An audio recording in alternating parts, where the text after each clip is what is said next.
Here is a question from a student. What is, in general, the purpose of mankind on earth? That too is a profound question, and I thank you for asking it. If you are to take all of the questions that ultimately come before you, you will find this, that they are reduced to four. There may be nuances or offshoots of them. I have concluded that fundamentally there are four. Questions of origin, questions of meaning, questions of morality, and questions of destiny. Origin, meaning, morality, and destiny. And it's interesting that those four questions are somehow hinted at here. Please bear in mind one other thing, that when a question such as this is raised, it is not only for the Christian to attempt an answer. And what you have to recognize is that when you give answers to those questions, that your worldview provides the coherence for those four issues of origin, meaning, morality, and destiny. It's not good enough to be right on one and wrong on the other three. Individually, the answers must correspond to truth, and then corporately, there must be a coherence in those answers. If you follow what I'm saying, someone might give you a very clever answer on meaning, but does it tie in with that person's philosophy of origin or that person's philosophy of destiny? Aldous Huxley, for example, in his book Ends and Means, made the comment, he said, I want this world not to have meaning. I want this world not to have meaning because it frees me to my own erotic and my own political pursuits. The breakdown of meaning lent itself to an autonomous lifestyle and all the indulgence with which he wanted to live. You can look at it different ways. You can look at it as a skeptic and say there is no purpose, you have to make it, and that's what they tell you. Stephen Jay Gould from Harvard University, the paleontologist, no meaning. Friedrich Nietzsche, no meaning. Jean-Paul Sartre, no meaning. You can see many, many skeptics in this culture who say absolutely no meaning, life is meaningless. Jean-Paul Sartre, it's an empty bubble floating on the sea of nothingness.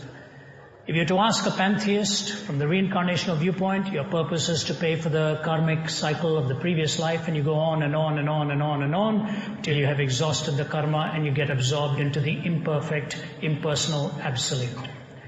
To the perfect, impersonal absolute, as it were. You see, in all of those systems, there is something that is swallowed up, that you as an individual ultimately lose your individuality. Think of that. You as an individual lose your individuality. When you look at the gospel of Jesus Christ, the greatest thing He does for you as He offers you His love and forgiveness is to affirm you as an individual. The word individual comes from the Latin, which cannot be divided. You are a composite whole. You are a composite whole. One entity. And God gives you that life. He has wired you. He has made you. He has uniquely gifted you as an individual. He wants you to live out that individuality in the distinctive way in which He's made you. My wife Margie often says, I marvel at the fact that a handful of features have 1 billion different faces to them. The nose, the eyes, the lips, the mouth, different features. But that's the way we are even internally, uniquely different. So let me give to you a summary answer. Obviously, in a few minutes, we can't give you a comprehensive one. But I was just checking through because the book was released about 3 years ago. In the second half of the book, Can Man Live Without God?, I have dealt with the question of meaning, and that was a lecture delivered at Ohio State. But let me tell you how I have approached this subject. Since it is an existential one, the logical basis will emerge in the other questions. I believe there are 4 components that a person must have in order to say my life is meaningful. Now you will have to bear with me, because as soon as I begin, you're going to say, where is he going with this answer? Because there may be a little struggle you may have with the first thought, but give me a hearing till I pull the 4 of them together. Shakespeare is the one who said in As You Like It that all the world's a stage and the men and women are merely actors. They have their entrances and their exits, and each one in his life plays many parts. He takes you from infancy to schoolboy, to soldier, to middle age, all the way to old age, saw teeth, saw life, saw everything, as he said. But after you live through those stages, you realize that there is a part that you have played, so said Shakespeare. Let me take you through 4 stages that an average human being will live through to show you how this concept of meaning emerges in the Christian life. When you are a child, when you were a child, what is it that brings a little child meaning? Because a child lives with a world of enchantment, a world of wonder, a world of enthrallment, a world that wows that little one. You can take a 1-year-old and put that 1-year-old on your lap and just press a button and a ping sound comes out of it and the child's eyes just get wide. It is getting involved with a new world, and the enthrallment is absolutely awesome to that little one. I remember talking to a very well-known Christian musician, Steve Green, and he had just become a new father. And about a year after that, when I met him, I said, "What's so exciting about being a new dad?" He said, "Watching the wow expression on my child's face whenever anything new is introduced." G.K. Chesterton and C.S. Lewis were masters at understanding the world of imagination in the life of a child. And Chesterton is the one who said that he came to more of his conclusions in life from observing children than from any volume in philosophy he had ever read. And in his book, Orthodoxy, he has an extraordinary chapter called The Ethics of Elfland. If you haven't read that book, Orthodoxy, I urge you to pick it up. I think it's one of the greatest pieces of work ever written, The Ethics of Elfland. And in that he makes this comment. He said, "Have you ever seen, when you're reading a fairy story to a child, that at some point you may read something like this? You may say, 'And the fairy godmother said to so-and-so, if you do not come back by 12 o'clock, you will become a pumpkin.'" He says, do you notice 2 things in every fairy story? Number 1, there's always a condition. If you do not come by such and such, you will become a such and such. But have you noticed the child never says to the fairy godmother, "How come?" And Chesterton says the reason is, if you say to the fairy godmother, "How come?" the fairy godmother might well turn to you and say, "If that's the way you want it, tell me how come there is a fairyland in the first place." That's the point I think God was making with Job. When Job was saying, "Only that which I can comprehensively understand in my mind will I fully accept." And God says, "All right, Job, since you want that kind of comprehensive understanding, tell me, where were you when the foundations of the earth were laid? Where were you when such and such happened?" He nailed Job with 64 questions back to back to show him that the many wonderful concepts he had imbibed, he did not have a full and a comprehensive understanding of those. This sense of wonder in childhood is vital for that child's meaning and the sense of awe that will hold that young life. We all go through that. When Jesus was asked to illustrate what the kingdom of heaven was like, he didn't take a philosopher, he took a child. He took a little one and put the child in the middle and said, "For such is the kingdom of heaven." Bhaiyo aur behno, brothers and sisters, that's the marvel of the gospel. Your 5-year-old may know more about God sometimes than you and I do with all the degrees in the world. But do not ever make a mistake in not differentiating between the simple and the simplistic. That which is simplistic takes that which is complex and does away with it as if it doesn't matter. That which is simple makes it understandable within context for the moment. As the child gets older and older, it'll need more and more truth and reasons to come, more and more information to ground it in the same reasons that they believe to be true. But that's when you come to a sudden stop at a certain stage, and you know the fairy stories are just that. They are merely fantastic. When you come into your youth, there is a second component that you look for, and that is the component of truth. How do I know what is true? How do I put my life in trust of that which is true? There are basically at least 3 tests that any system must submit itself to: logical consistency, empirical adequacy, and experiential relevance. So when you move through the logic of it, the empirical test of it, and the experience of it, you find the consistency, the adequacy, and the relevance. Put to origin, morality, meaning, and destiny.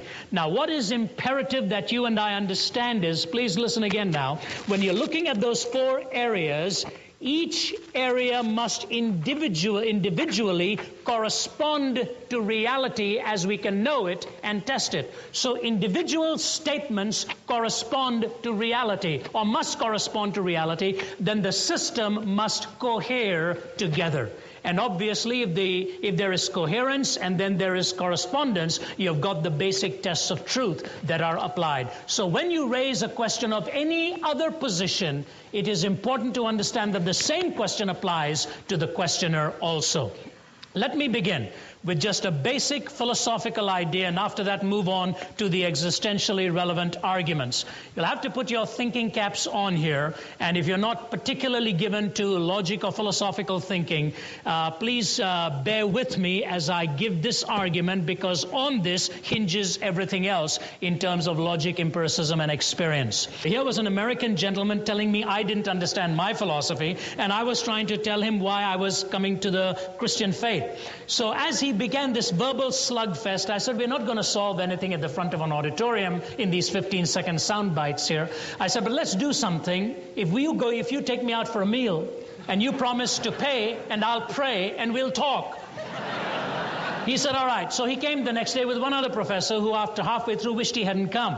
But we were sitting and talking, and he tried to demonstrate for me that there are 2 kinds of logic. And actually there are more. But he said there are 2 kinds of logic, and he started to proceed with his explanation. I want you to know in about 1 hour, I'd finished my lunch, the other professor had finished his lunch, this gentleman hadn't even touched his, which was getting congealed before his eyes and ours. Every placemat within reach had been used up by him, and the waitress wondered what Martians had descended onto the scene here, and basically kept going this route. He said there are 2 kinds of logic. One is what is called the law of non-contradiction.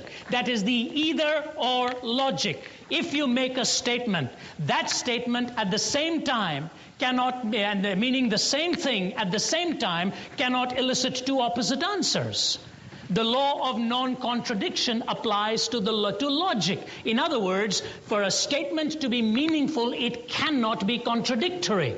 He said that's the law of non-contradiction. It is either or. He said, Ravi, that is Western. I said, if you'll just cross out that last line, we can keep moving along. He said, no, I'm not going to cross out the last line. I said, sir, sooner or later you're going to have to, but if you don't want to do it now, we'll come back to it later. So then he moves on to the dialectical system, where it is both and, not either or, but it is both and. And certain systems of thought do use the dialectical system. Karl Marx did. You take the kind of the employer and the employee, bring them together to the classless society, or you've got the idea of the Hegelian dialectic there, where you take a thesis and an antithesis and put it together for the synthesis and so on. But the dialectical system, which is both and. So he says, that is Eastern. I said, please cross out that last line, and he didn't want to do it. So he said there's the either-or, the law of non-contradiction, and there's the both-and, which has not just an either-or situation, but you have both-and. So you look at one pantheist and you say, is God personal? And he says, yes. You look at another pantheist and you say, is God personal? And he says, no. You turn to a third one and say, which of these is right? You'll say both of them, because it is a both-and system of logic. So he'd gone to great lengths to demonstrate this for me. There's an either-or system, which is Western. There's a both-and system, which is Eastern. And you cannot use the either-or when you're studying the Eastern philosophy and so on and so forth. After he'd finished, I said, sir, I just have one question for you, and that is this. So put that philosophy here in the middle. Let's mark it P. And what you're saying is this. When I'm studying this particular philosophy, I either use the both-and system or nothing else. Is that right? I either use the both-hand system or nothing else. Is that right? He had just started to eat. And he put his fork down, and you know what he said? It was worth my trip all the way to the West Coast. He put his fork down, and to the utter chagrin of his colleague, he says these unforgettable words. He says, the either or does seem to emerge, doesn't it? I said, yes, sir. In fact, I got some absolutely shocking news for you. I said, even in India, we look both ways before we cross the street. It is either the bus or me, not both of us. So I said, what I'm trying to say to you is, it may be Eastern in its propensity and usage, and this may be Western in its predisposition and usage. But the fact of the matter is, you must use that which best reflects reality. I said, the very fact that you've spent all this while trying to argue me out of this system is demonstrating for me that you're using the either-or in which to prove the both hand. Now, if the law of non-contradiction applies to reality, and if the same sentence at the same time cannot elicit two opposite answers, you must submit to one conclusion. Jesus was making a most reasonable statement when he claimed exclusivity. You may say he was wrong, but he was making a most meaningful statement, because truth, by definition, is exclusive. Truth, by definition, is exclusive. The very fact is proven if you choose to challenge what I am saying. At that moment, you are actually refuting what I'm saying and saying not what I'm saying is right, but what you are saying in the process. And that's why Aristotle said, I can prove that law to you. All you've got to do is open your mouth and say something. And what is it that brings life meaning? We can go through the days of infancy with wonder, but then we've got to find out what is true. Who made me? Why am I here? What is the purpose of my life? Thirdly, it is the sense of love and belongingness. Wonder, truth, love, and belongingness. But let me just say this, that sense of belongingness is so real, and that longing for belongingness is a hunger imprinted upon our hearts. If there was anything the story of Princess Diana told this world, it was the longing for acceptance and the longing to find love.